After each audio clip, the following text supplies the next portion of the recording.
Welcome to the Unitarian Universalist Fellowship of New Bern. We're glad that you have joined us on our Facebook page for this live streaming worship service. Happy Easter to all of you, and may you be safe in your homes.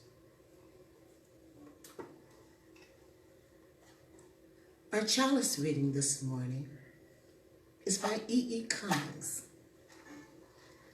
I thank you, God, for most this amazing day, for the leaping greenly spirits of trees, and a blue true dream of sky, and for everything which is natural, which is infinite, which is yes. I who have died am alive again today. This is the sun's birthday. This is the birthday of life and of love and wings and the gay, great, happening, illimitably earth. How should tasting, touching, hearing, seeing, breathing, any lifted from the no of all nothing, human merely being, doubt unimaginable you? Now the ears of my ears awake, and the eyes of my eyes are opened. This morning, for Joys and Sorrows, I want to remind you that we are doing this privately through our email service. So if you want to get email from Nina, who does our email, go to our website at uufnb.org and contact us through our website and let people know that you want our weekly update and our update on joys and concerns. I begin by expressing several joys and sorrows. First, a joy for all the workers who do so much in our health care system, who are fighting this with such courage and spirit and dedication. I drop a stone of grief for all who have passed away from this global pandemic.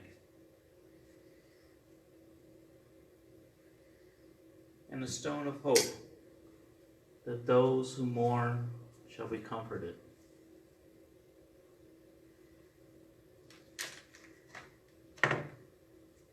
And a stone for everyone who is doing their best to prevent the spread of this illness by staying home. And a stone of concern that those who aren't taking this seriously will be enlightened and learn to care for themselves and for others. And I drop one last stone for all those joys and sorrows that are not expressed.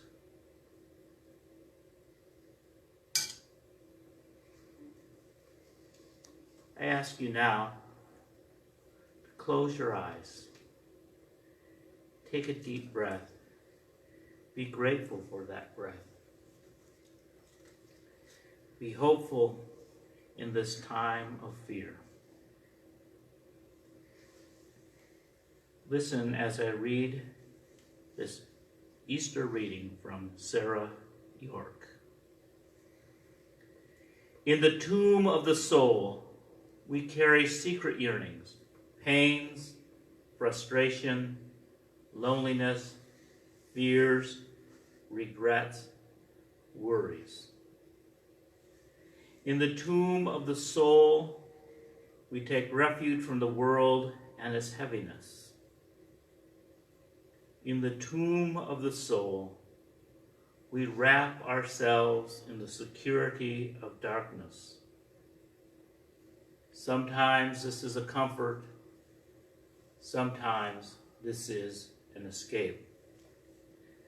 Sometimes it prepares us for experience, sometimes it insulates us from life. Sometimes this tomb life gives us time to feel the pain of the world and reach out and heal others. Sometimes it numbs us and locks us up with our own concerns. In this season where light and dark balance the day, we seek balance for ourselves. Grateful for the darkness that has nourished us, we push away the stone and invite the light to awaken us to the possibilities within us and among us. Possibilities for a new life in ourselves and in our world.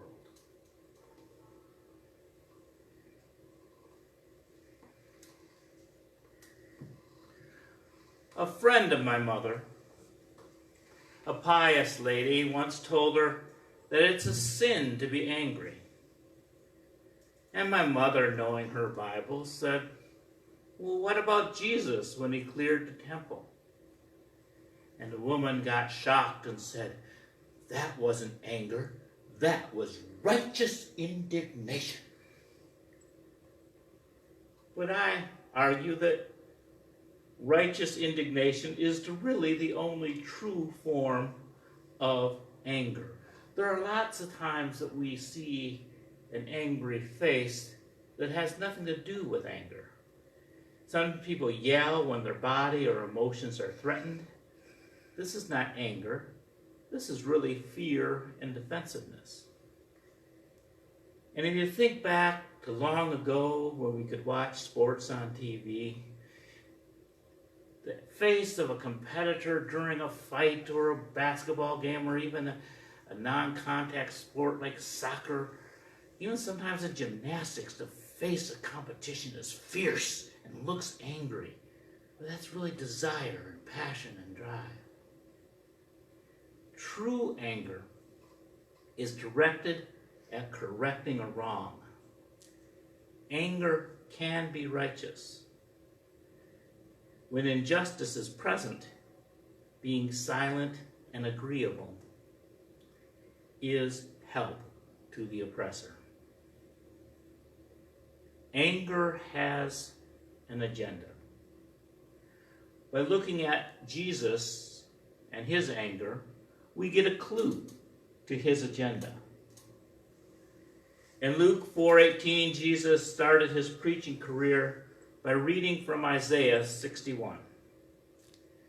"The Spirit of the Eternal is upon me, because it has anointed me to preach the good news to the poor. It has sent me to heal the brokenhearted, to preach deliverance to the captives, and the recovering of sight to the blind, to set at liberty them that are bruised." The word anointed in this passage is from the Greek word kreo. The noun form of the word is Christ. Christianity should follow the agenda of Jesus to heal and provide deliverance. The clearing of the temple was an example of Jesus acting on his anger. He attacked the religious people of his day, saying, "Woe to you, scribes and Pharisees, hypocrites! For you are like whitewashed tombs, which outwardly appear beautiful, but within they are full of dead man's bones and uncleanness. So you outwardly appear righteous to men, but within you are full of hypocrisy and iniquity." And we have seen this in some preachers of mega churches who think that the safety of people is an affront to their faith. They say that the Lord will protect his followers from a virus and they should come and publicly display their faith in Jesus, and people should be willing to die for Jesus in the sake of this virus. And this is a misunderstanding, because the Lord gave human beings wisdom. And when we refuse to use the dictates of science and our best understanding, we are not following the gifts that we have been given. Also in this passage, when Jesus is saying, "Woe to the Pharisees," he talks about their iniquity. And iniquity is my favorite word for sin. The word sin usually makes my skin crawl a bit. But iniquity, I think of what that root is, and it's the same root that comes from the word inequity. The second principle of Unitarian Universalism calls us to justice, equity, and compassion. We need to make sure that our society is equitable. Minimum wage workers who are the hardest hit by the current pandemic, many do not have health insurance. Those who had health insurance lost it when they got laid off. COVID-19 has laid bare the inequity of our nation. And we see this inequity that has visited our country from generation to generation through all our past abuses and oppressions. This first song that Gail and I are going to sing calls us to be angry about injustice, to be righteously indignant like Jesus. He was nonviolent, but he did express his anger.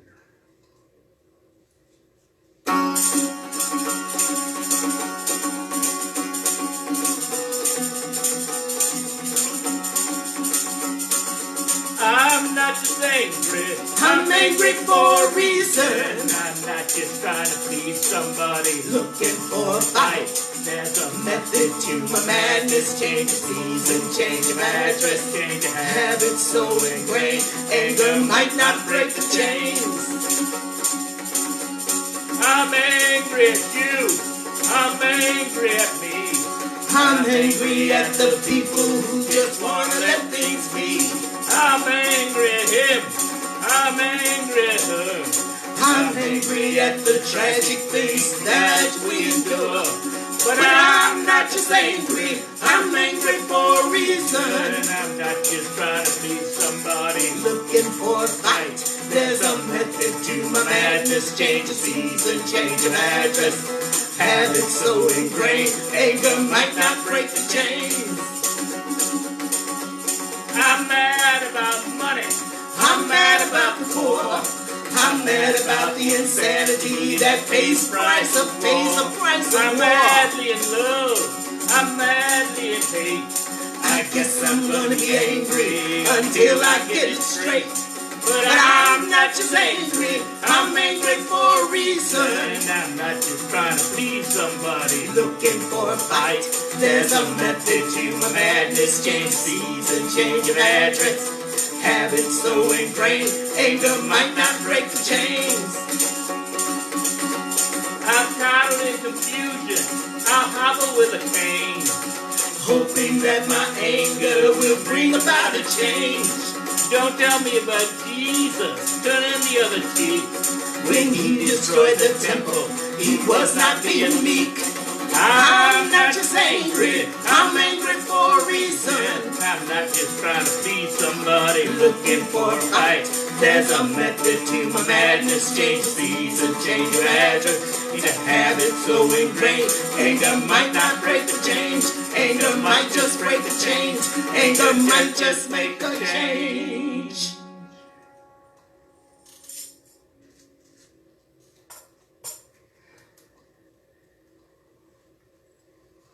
Jesus preached in the Sermon on the Mount, "Blessed are the peacemakers, blessed are the meek."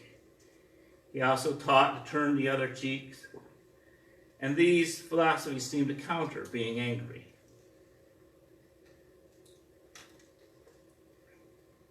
But being nonviolent does not mean being passive. Luke records the Sermon on the Plain, where Jesus adds to his Beatitudes, the blessings, the woes. But woe to you that are rich, for you have received your consolation. Woe to you that are full now, for you shall hunger. Woe to you that laugh now, for you shall mourn and weep. Woe to you when all speak well of you, for so their ancestors did to false prophets.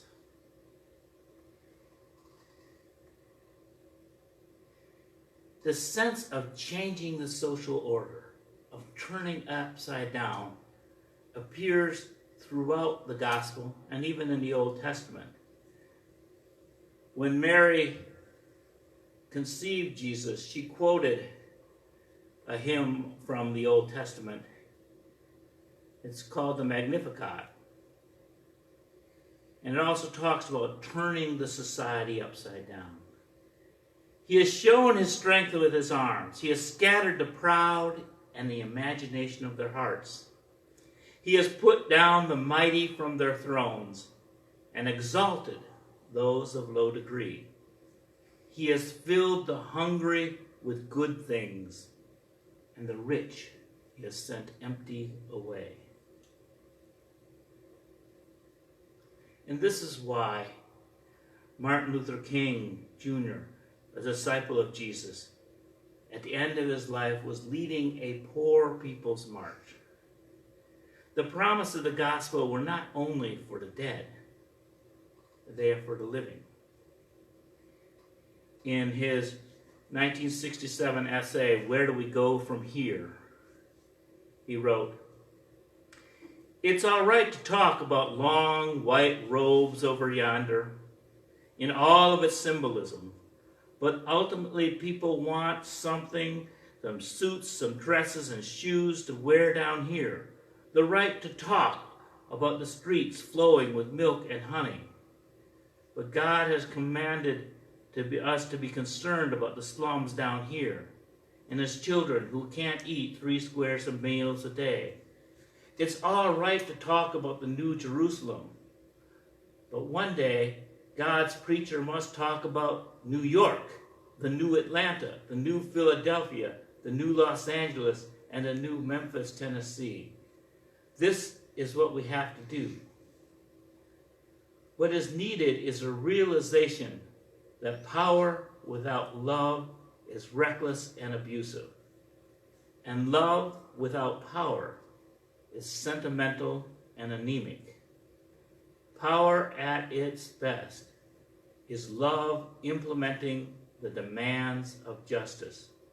And justice at its best is power connecting everything that stands against, correcting everything that stands against love." This next song is called He Calls Us to Love.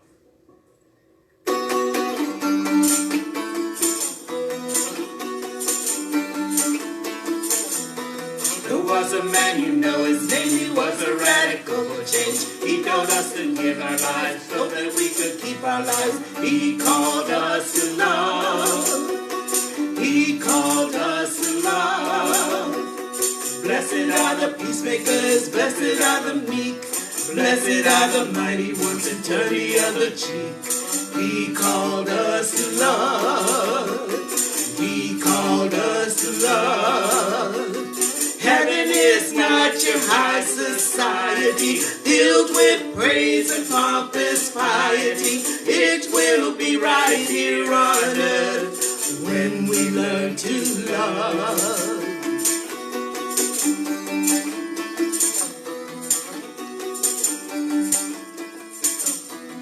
Faith without works is dead. Can't you get it through your head? Why do we talk the talk when we don't walk the walk? He called us to love. He called us to love. Heaven is not your high society, filled with praise and pompous piety. It will be right here on earth when we learn to love.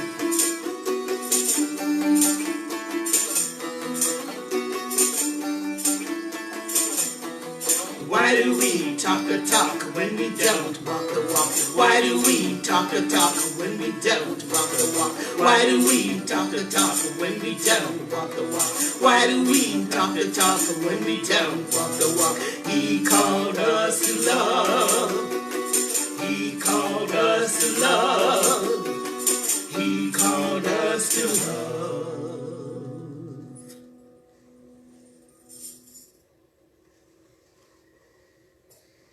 Jesus is about justice.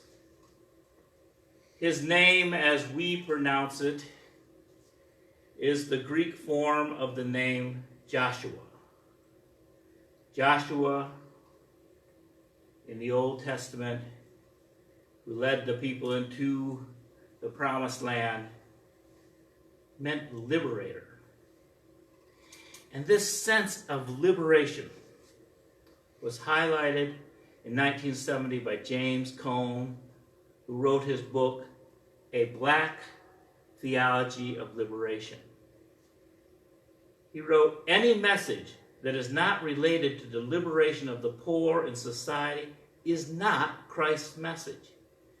Any theology that is indifferent to the theme of liberation is not Christian theology.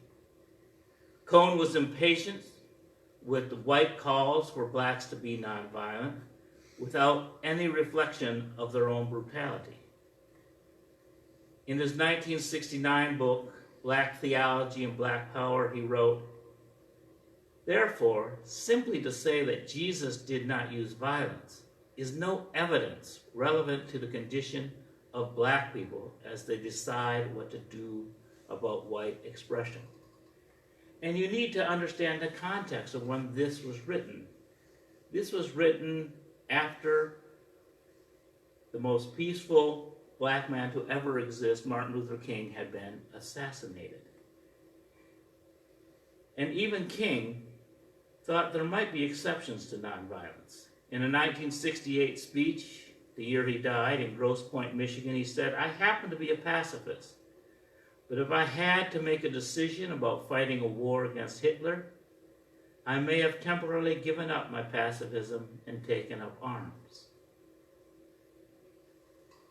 This theology of liberation was not limited to the African Americans in America. In Central America, Gustavo Gutierrez wrote A Theology of Liberation in 1971.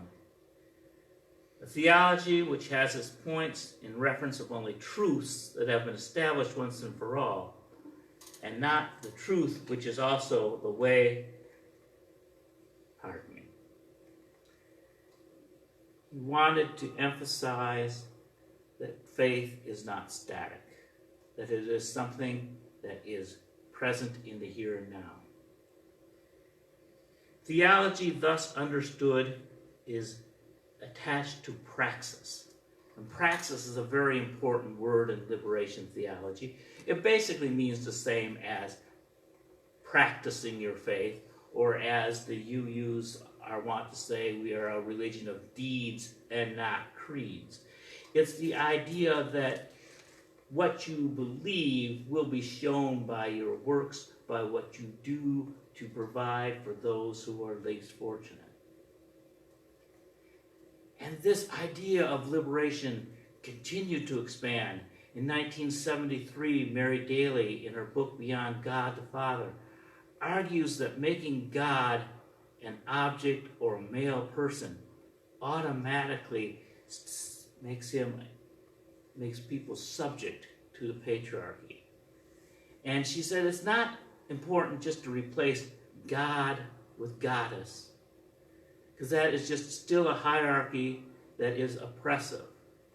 We need to avoid the hierarchy of subject and object relations, the idea that there's an object that acts upon a subject, that we are subject to that God, and start thinking of God as a verb, as the action itself, that we are godly when we participate in the action of God, not when we submit to the will of a patriarch. And in her book, Gain Ecology, daily connected the subjugation of women with the subjugation of the earth. And Rosemary Radford Ruther took this further in her book, Gaia and God, an ecofeminist theology of earth healing. If dominating and destruction relations to the earth are interrelated with gender, class, and racial domination, then a healed relation to the earth cannot come about simply through technological fixes. It demands a social reordering to bring about just and loving interrelationships between men and women, between races, between groups presently stratified into social classes. We need to fix the whole system. In the words of Unitarian Universalism, we must realize we are an interdependent web where we each influence each other and we don't seek to control of one group over another.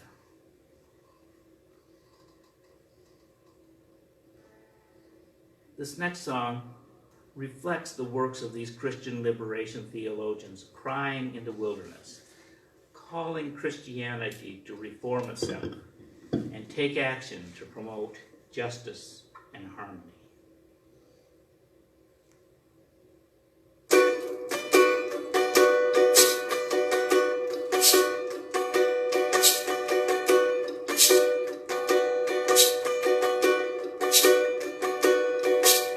Hey, Christian brothers, you have other brothers and sisters too. Hey, Christian brothers, all these people are oppressed by you. Hey, Christian brothers, Tell me what you intend to do. Hey, hey. Your Jesus is a banker. I can tell By the way he says your religion's an anchor, and the whole world carries the weight. I'm waiting. Hey, Christian brothers, you have other brothers and sisters too. Hey, Christian Brothers, all these people are oppressed by you. Hey, Christian Brothers, so tell me what do you intend to do? Hey, I'm still waiting. Say you call God your father. You then tell the women, just stay in your place. You make distinction by sex, religion, nation, and race. Hey, hey, hey. Hey, Christian brothers, you have other brothers and sisters. Hey, Christian brothers, all these people are oppressed by you. Hey, Christian brothers, so tell me what do you intend to do? Won't you tell me, tell me, tell me, tell me, tell me? Yeah, you live in a land of plenty, While other people barely exist. if they start complaining, So you call them godless socialists. oh, hey, Hey, hey.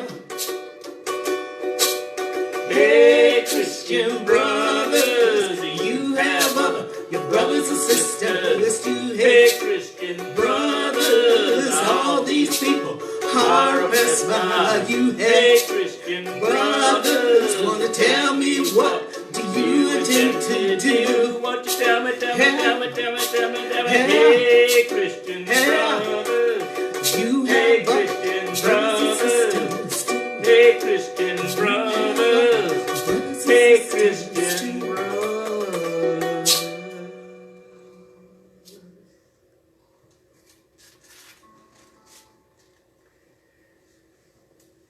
Liberation theology is very critical of traditional Christianity. The old power structure must be torn down to make way for the new. We are currently living in a world,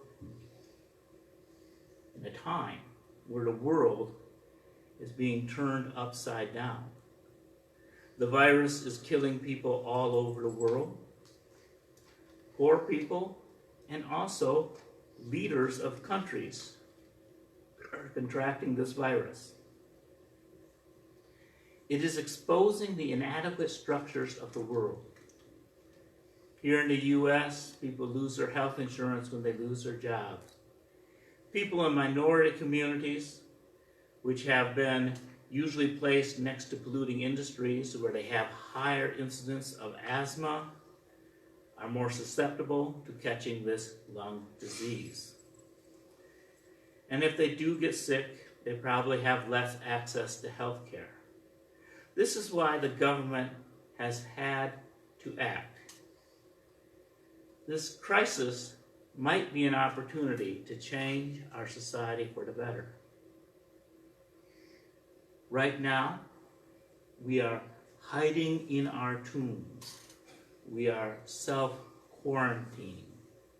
This time of quietness and reflection, it's a chance to figure out who we will be when we re-emerge.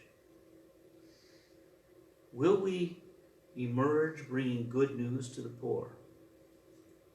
Will we bring healing? Will we free the captives? This Easter, we are given the gift of remaking a broken world. We have been forced to simplify our lives, to drive less, to make less frequent trips to the store. And as a result, pollution is down, crime is down. When we are told that we can return to normal, should we? Or will we live for a new world? Or will we remake ourselves and prepare for a new world? Renewal is the message of resurrection and is not limited to Easter Sunday. Every day can be a resurrection day. It is strange in this time when we are generally with our families on a day like this, we find ourselves separated. But what I would like you to do is to take a moment and think about those that you would like to be with today, the ones that you are not currently with, and I have an assignment for you. I would like you to reach out in your heart and your mind and to embrace them, to actually take this moment to stretch out your understanding and your feeling in your heart. And I want you to use this next song to actually envision them with you as you listen to this next song.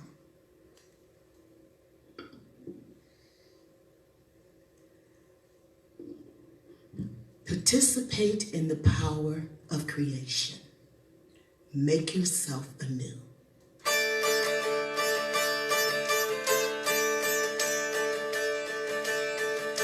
The Reverend Dr. Martin Luther King Jr. challenged us to be maladjusted to injustice.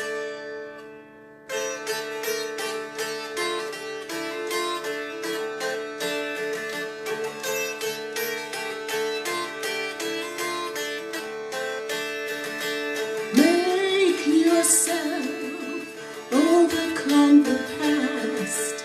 Make yourself live for what will last. Make yourself learn more than you know. Make yourself.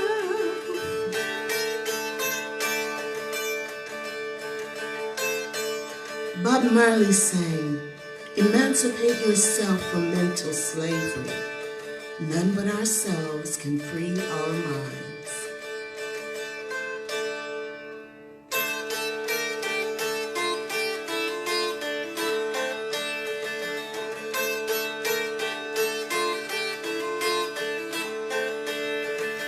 Break yourself from the ways of old. Break yourself, throw away the mold. Free yourself from your vengeful mind. Make yourself.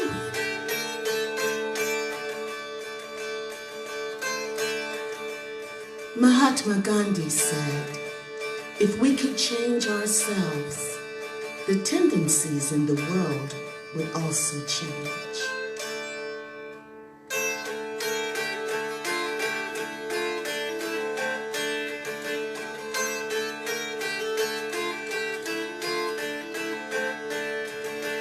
Make yourself, share with all the earth. Make yourself, find what life is worth. Make yourself again and again. Make yourself, make a better world.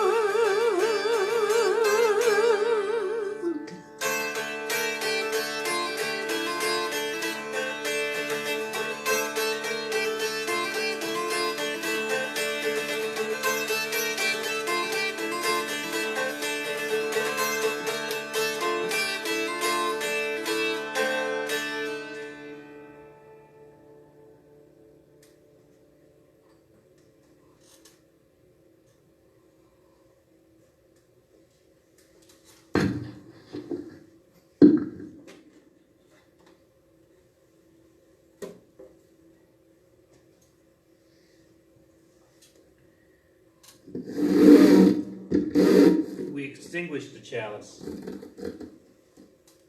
We extinguish the chalice with these words.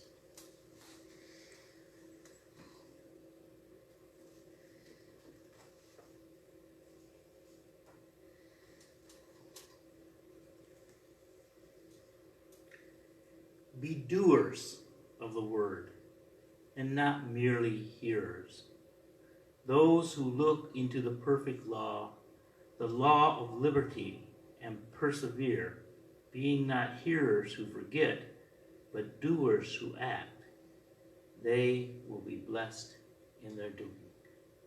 It's from the book of James. Peace to you all. Shalom. Salam. Namaste.